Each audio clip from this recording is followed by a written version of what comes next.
Link Sisters, I hope you are, may I have your attention, everyone? I hope you are enjoying lunch. It's been delicious and enjoyed fellowshipping thus far, but we want to move on with the program.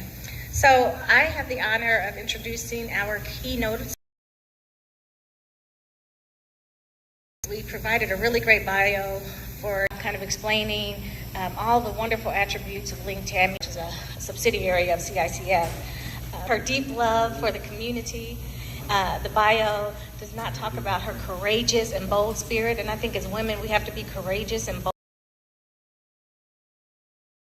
to unapologetically work to disrupt systems of inequity, and I think that's incredibly important. It's one of the things I admire most about Link Tammy. So, you know, there are so many things I admire about her, especially her writing ability, her speaking ability. I'm a journalist and I don't ever find the time to write, so I'm a little jealous of her in that sense. But, you know, she's written so many books and they're all outlined in the bio.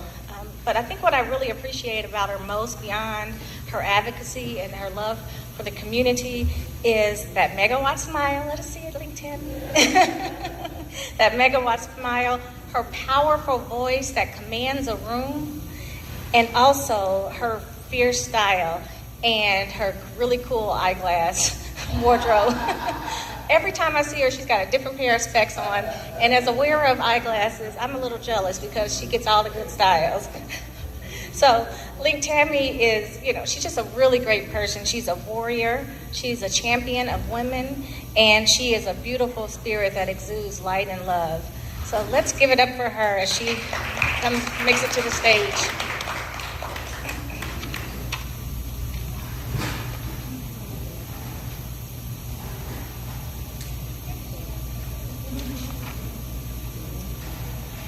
See, that's what I love about being in the company of Black. Well, you all just make me feel so loved on and so I was like, come say more, right? Oh, sorry. So I have been talking to Black women about freedom for the last few years. And it started because at the end of my last book, so Dear Black Girls, I wrote that Black women and Black girls will get free together. And so I was at a book event at Indy Reads in Fountain Square, and a young woman in the audience said, well, how? How are we supposed to do that? I mean, she talked about some of our realities, you know, how Black girls are getting kicked out of schools, and, you know, how our reproductive rights are being taken away. You know, we need the Crown Act just so we can show up at work with our natural hairs. How are we supposed to be getting free? And so my next book, A Black Woman's Guide to Getting Free, which is out in July, is the answer to that question. So in it, I explore the meaning of liberation and talk about how we can create a sustaining practice to nurture our well-being on a freedom journey. And so the book's narrative is woven around quick lists and tips and stories from Black women that amplify steps in the liberation process. And to create that roadmap, you know, I explored feminist principles and yogic philosophy, and I talked to lots of Black women about liberation. And more than anything else, and I don't think this is going to surprise anyone here, Black women told me that they define freedom as the ability to choose ourselves and our families and our lives without judgment or punishment. But the problem for us as Black women, and guileless, and Black women are stereotyped as aggressive and angry and promiscuous and bad mothers. And all of these traits have been used to, and so we have to weigh every encounter and experience. Is my ass too fat? FAT, meaning my doctor won't listen to what I say and blame everything on my weight. Am I not educated or credentialed enough? Am I too educated? And people ever say, you are too successful and too educated. And then what's that sister over there doing? And is she showing up right? And if she shows up wrong, then what are people gonna think about me? So sexism and racism just demand this level of self-regulation choose what comes naturally and what's best for us.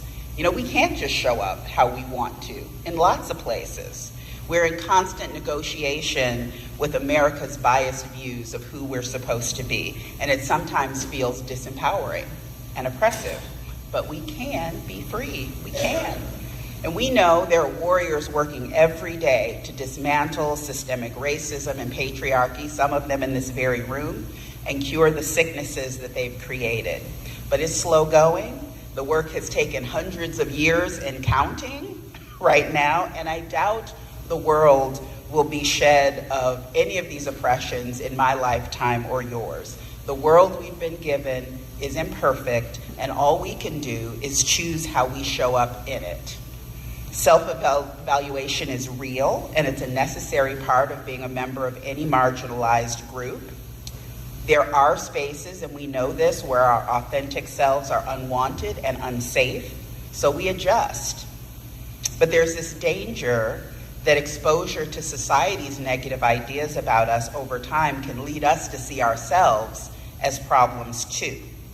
There's a difference, and sometimes it's only a sliver of a difference, between strategically responding to the realities of racism and sexism and buying into those ideas and enforcing those beliefs.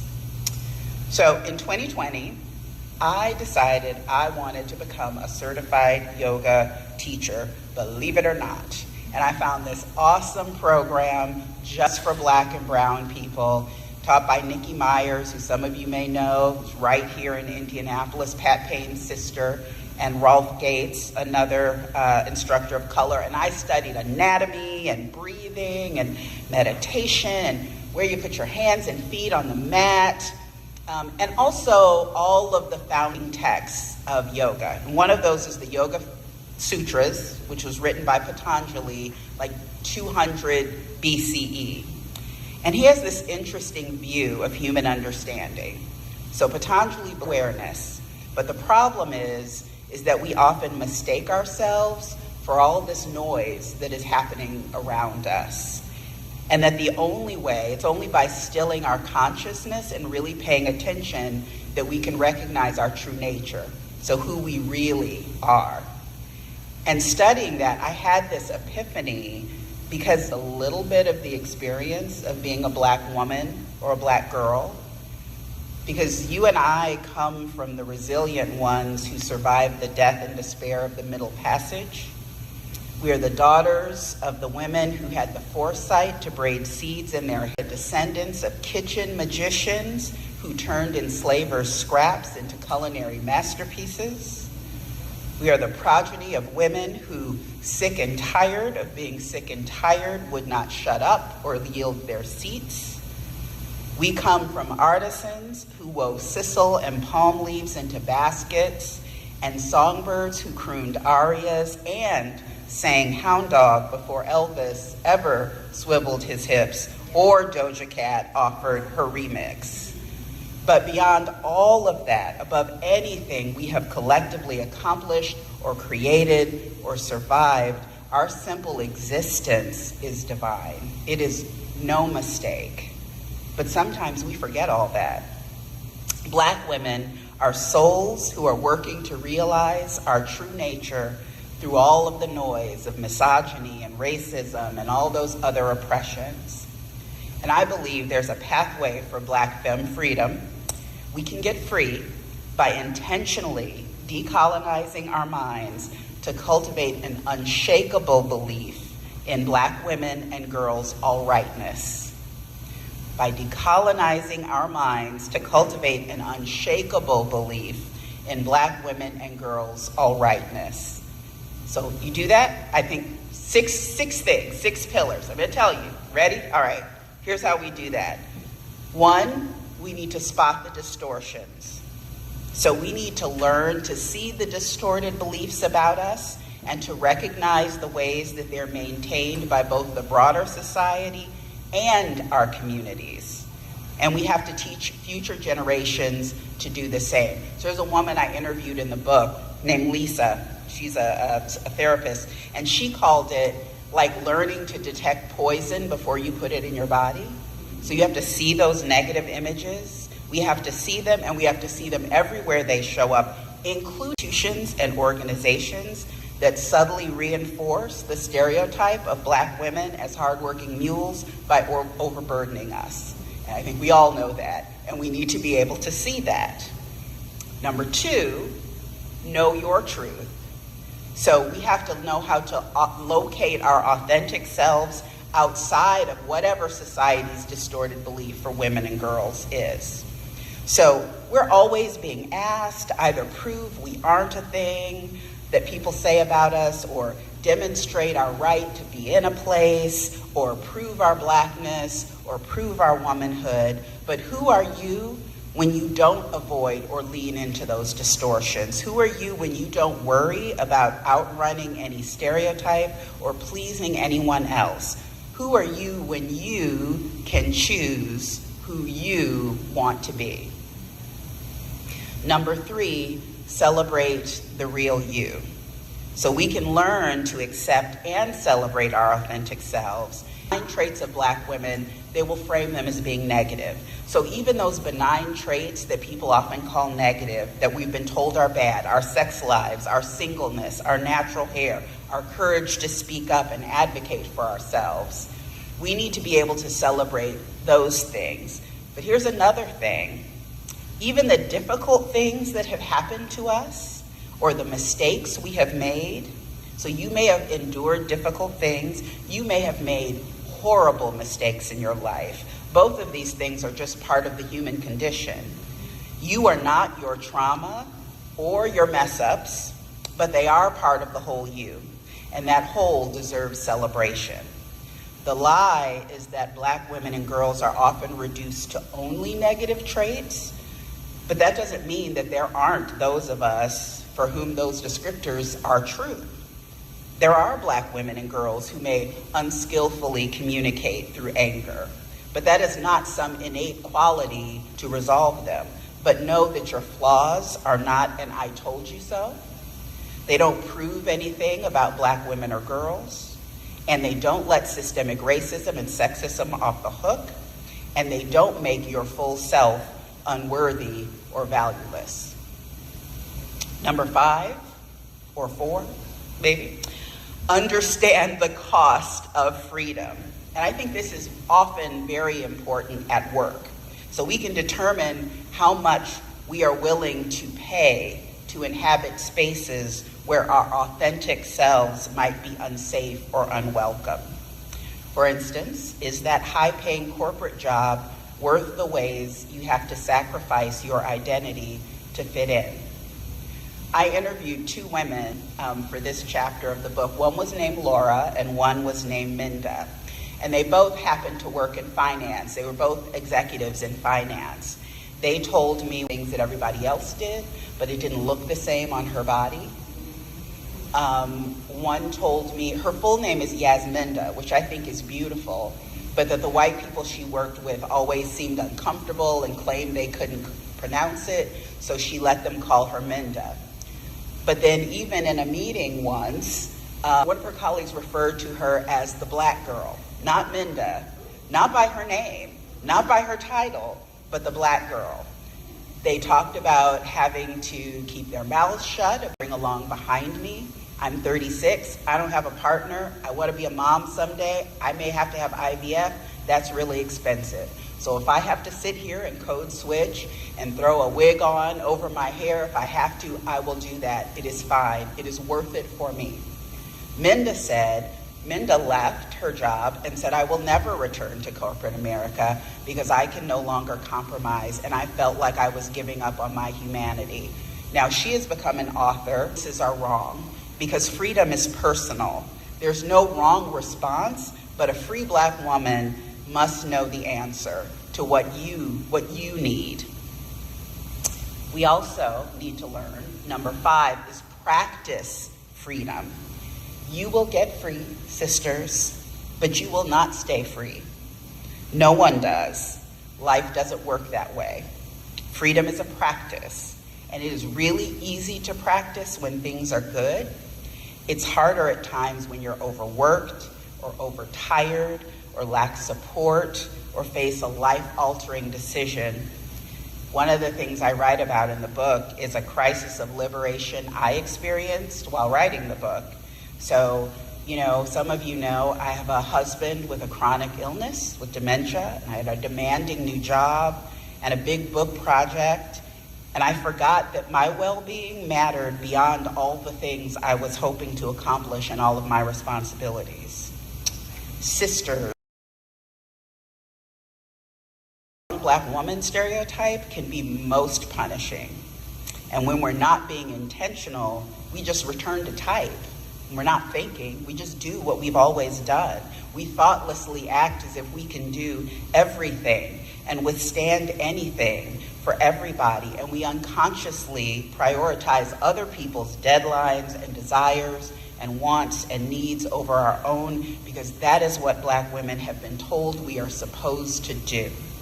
So we give up on liberation, and we forget that we are free to choose ourselves, and we forget that choosing ourselves actually leads to better outcomes than killing ourselves. Number 6, the last one, see free Black women everywhere. So rooted in our own freedom, we can learn and see and nurture the freedom in other Black women and girls.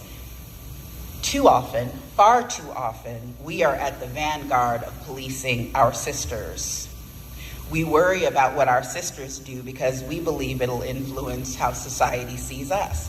And we're not wrong, because people who are racist see us all as interchangeable. So they place the imagined sins of one of us, encourages women to see each other as enemies and competitors. So we watch our sisters to make sure they don't do anything we wouldn't do. Black women are connected, but not like that. We have to know better. Even when we're out here and we see younger women doing things we think are ill-advised, or there's no way we would have done in our day, there are better ways to teach younger generations about how to show up than denigrating public discourse and arbitrary rules. We are tethered, but our role is not to be hammers to bludgeon our sisters into submission. Our role is to walk with fellow Black women and girls to freedom. Our personal liberation work sets the stage for that. So if Black women can do this, and we do this, we can unlock our full power, highest authentic selves, even if no one else does. We can more clearly love ourselves, prioritize ourselves, and secure our mental, emotional, and spiritual well-being in the face of external forces. And we can advocate for ourselves and our sisters, which is a form of self-love and self-care in itself. We can live lives of abundance and joy, and that would be monumental. But there is one more step to getting free, one more thing. We cannot be free unless we believe that we deserve it. That means really believe. We have to believe that we deserve autonomy and that our bodies and our minds and our souls are worthy of regard and care. We do not simply exist for achievement or serving others or disproving any lies about Black folks or women. We are valuable just in our own existence. We are all right. Yes, there are things worth sacrificing for. People we love, world-changing causes, communities in need, our own ambition. For Black women, this is especially true. But we can't sustain any work caring for others if we are broken, and our achievements will mean nothing. We have to love ourselves first. That's the thing. We have to love ourselves most of all and treat our minds and bodies accordingly. Sometimes, though, like I mentioned before, that caricature of the strong Black woman gets in the way. And I want to introduce you to a woman I actually met writing my first book. Her name is White. She is the mother of 3 boys. She divorced when they were young, and so she raised them to adulthood on her own. She is a teacher and a writer and an activist in her community, and she told me one day when she was 40 years old, she had an anxiety attack, and it felt like she was hard. She thought she was having a heart attack, and she found herself sitting in a therapist's office who told her she should go get a complete physical. And before she could even get to the clinic, she fainted because she was so anemic. And then they discovered something else. She had fibroid tumors, something that was very common among the women in her family, but she had just been ignoring signs that her mental and physical health were fragile because she said, I was busy and people needed me and I had to be strong. It took therapy and a hysterectomy and 4 months for Deborah to heal. And that gave her time to question how she became so sick. She said the answer, in part, was that she had become, as Zora Neale Hurston wrote in Their Eyes Were Watching God, the mule of the world, taking on everyone's burdens to her own detriment. And it took skidding, health-wise, for her to realize that she isn't invincible. Deborah said, we are taught to take care of everybody else. We are always giving our strength away. You know what I'm saying? We're strong for our children. We're strong on the job. We're strong if we're in church. It's always an outpouring. We're never allowed to say, hey, I'm tired. Hey, I'm hurting. I'm exhausted. You are exhausting me. I need a break. I don't want to do anything. We're just geared to give.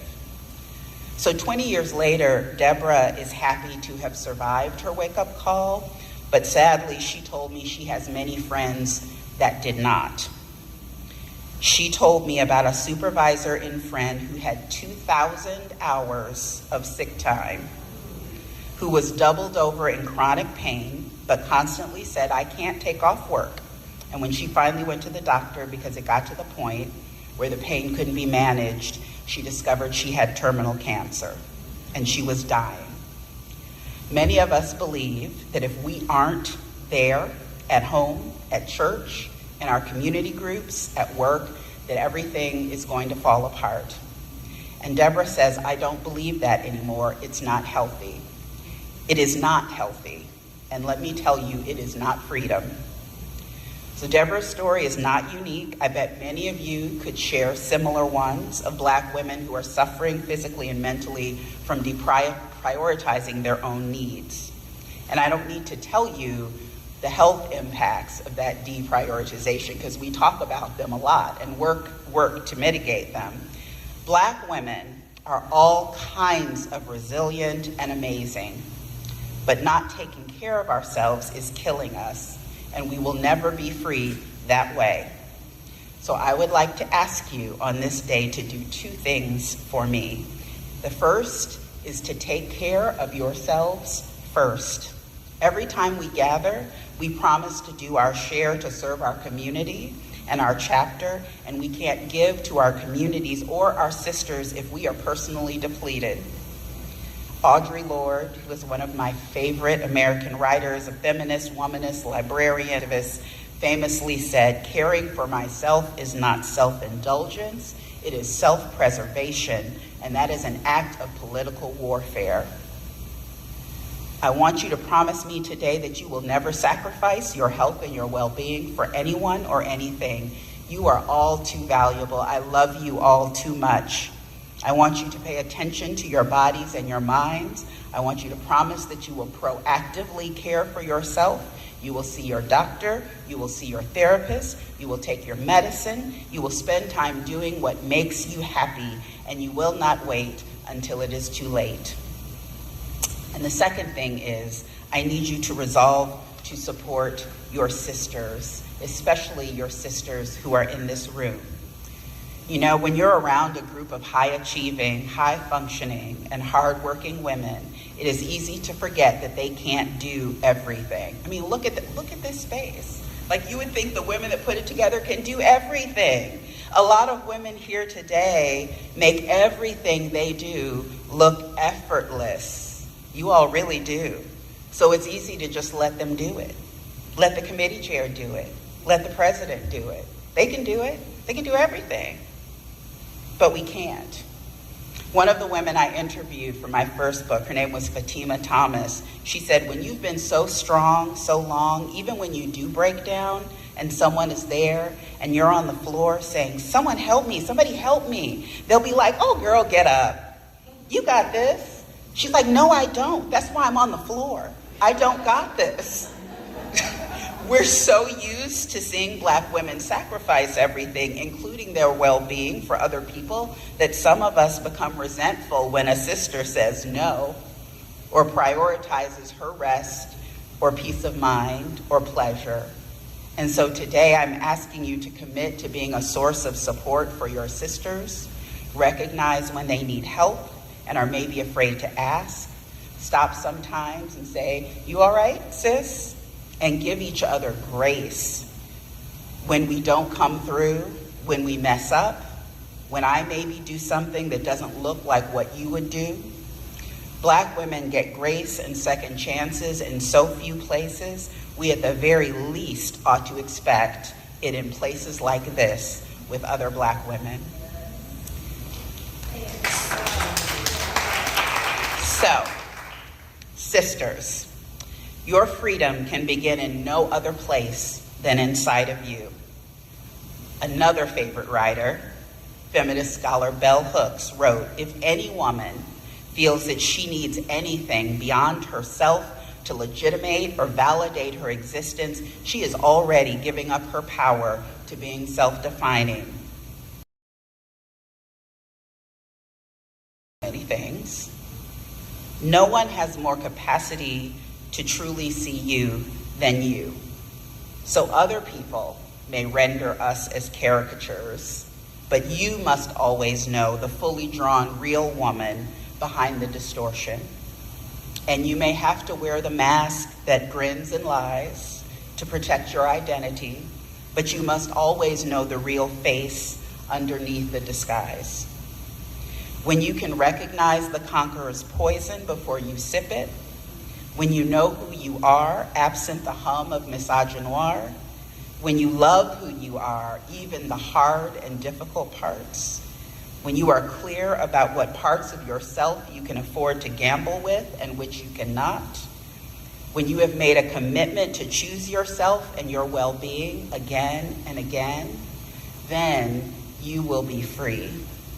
And when you can see me, sister, in all my all rightness, then we will be free together. Thank you.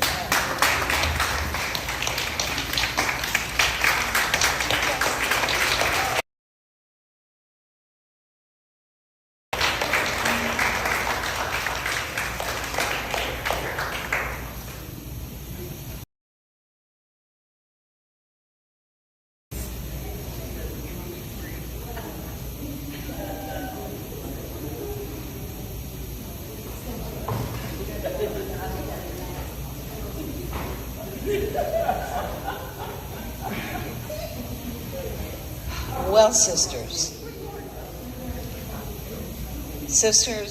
this is it's just awesome to walk in the room and to see you. And pardon me for being late. I had another event at my church, a women's event, where my sister was speaking about caring for our mother and all of that she experienced and the joy of serving.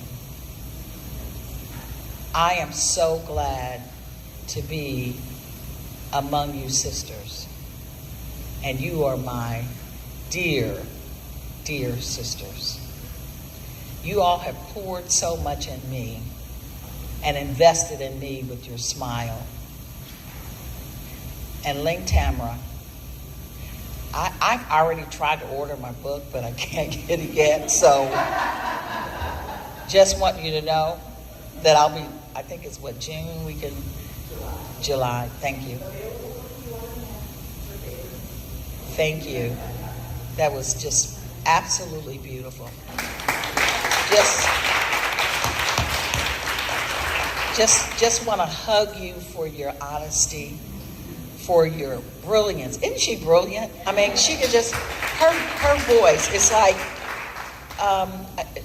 I love to hear her speak. I just love it. It's something about that voice, that giftedness that God has given her, that when it just comes out, it comes your voice in the community with the Women's Fund.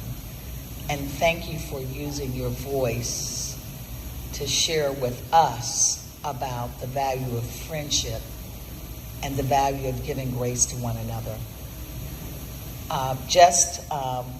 To my beautiful sisters, as I read your stories of being a part of our chapter, it brought tears in my eyes. It's like, oh, what are we going to do? Who can replace them? And then it brought joy. And so I was thinking about the joy of serving and how you've served. So what I will do is I will sit down right now, and I just want to say thank you, and then we'll go on with the program. Thank you.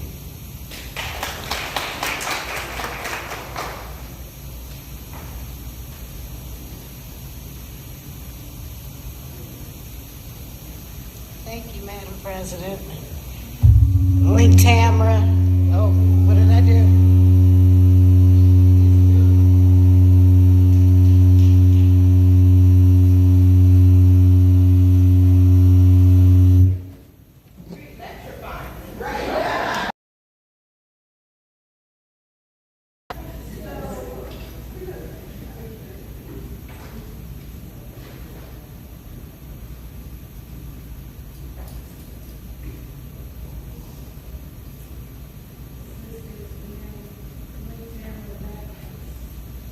Phenomenal. And we thank you for your gifts and your talents and for sharing your insights with us. This part of the program,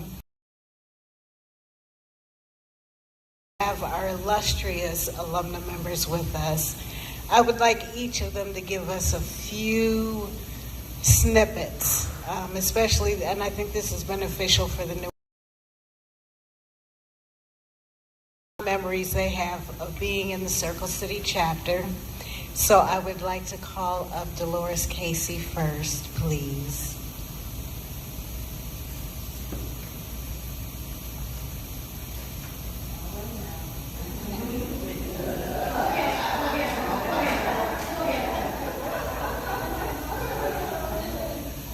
Good afternoon, Link Sisters.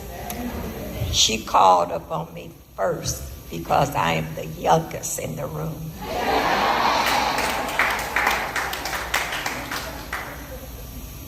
I have some good memories of coming into the Links. I remember that I came into the Links with my late Link sister, Link Judith Hall. I never will forget when we were supposed to be learning the song and some other information about this. Link Judy told me, she called me Casey. Casey, I'm too old to be memorizing these things. And I looked at her and I said, you know what? If you're too old, I am too old also. But by hook and by crook, we made it through the induction with the help along with some of our good Link sisters. But while I was in the Links, Circle City Links, I remember the friendship, the good times that we had together, the things that we planned. And I'm the type of person that if there's a committee that I want to work on, I will choose that committee myself and I will work on that committee. And there were a couple of committees that I did work on, but it was just the friendship that kept us all together. And that's one of the main things that I remember.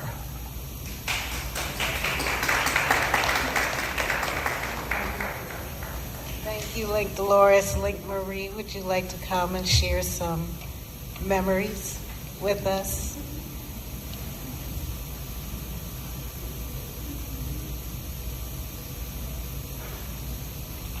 There are so many good memories that I can think of. One memory is just being with a group of people. Some of them I knew, and a lot of them I didn't know. But gaining their friendship and their confidence in me as an individual helped me to grow as an individual. So when I was first asked to participate, I said, oh no, I'm in too many organizations, I don't need another one. But I decided, Edith Patterson pushed me so hard to be part of this. So I said, okay, I'll go ahead and join.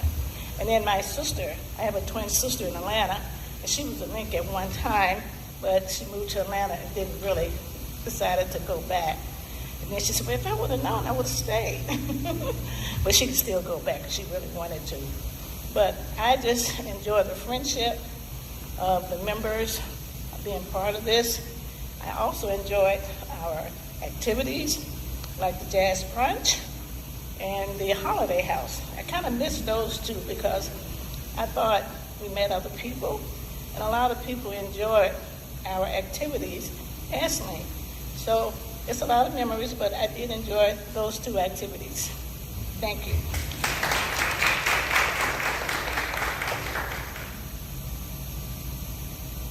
Link Galley Lane.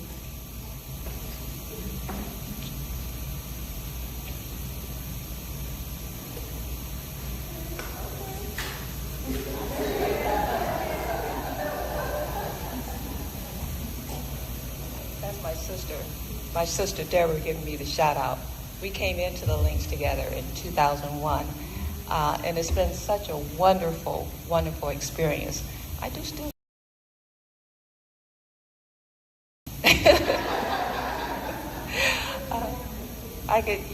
I can still be active. I was told that today, so I'm going to have to be prayerful over that. But really, as my other two Link sisters have said, it's just been wonderful being a part of this organization. And I remember most distinctly our involvement in raising money for the foundation because I lost my only child from complications of sickle cell. And that it was so painful. It's still painful today. But God allows me to just keep moving forward. And the love of my friends as my Link sisters surrounding me. So I thank you all. I love you very much, and I love being at these events. We should have more of them. Thank you. And finally, I'm going to call up our sister visiting us from Dayton, Link Gail Barrett, who was a longtime member of this chapter and who is now alumna.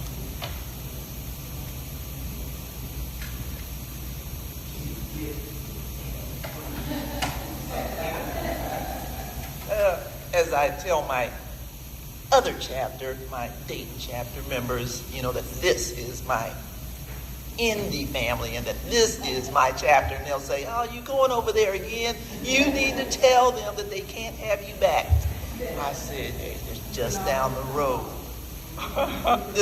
That's right. This is always going to be home.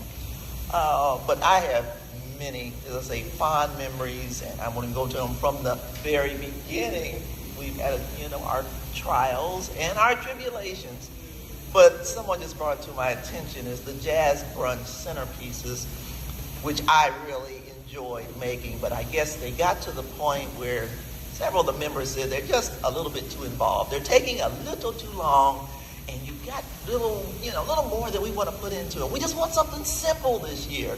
But that's probably one of the, memories that's a fond one for me. I just enjoyed doing that. And the love and the friendships and the sisterhood, will always be with me, whether I'm here or down the road. And then I ditto several of the other comments that our members have already made. But I love you all, and it's always a pleasure to come back home.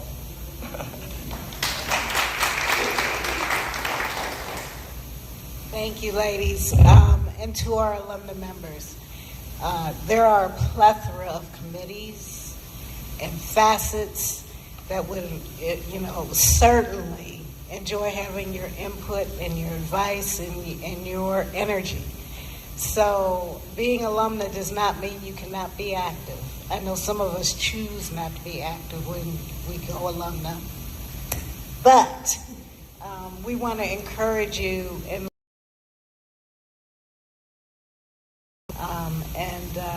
for those of you who wish to come to chapter meetings, I am happy to sponsor your meals.